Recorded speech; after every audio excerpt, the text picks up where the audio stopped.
pangat mengikuti boleh panga jaga rezeki besar untuk yang khas tantulian konsumsi ikan mulai ban boleh lah yang itu ditolak boleh orang ini kan buat dia punya boleh panggil gila boleh panga jaga tugasan pangat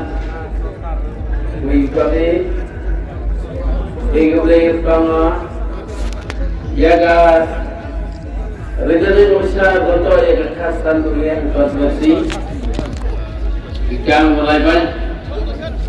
boleh lah yang itu ditolak boleh orang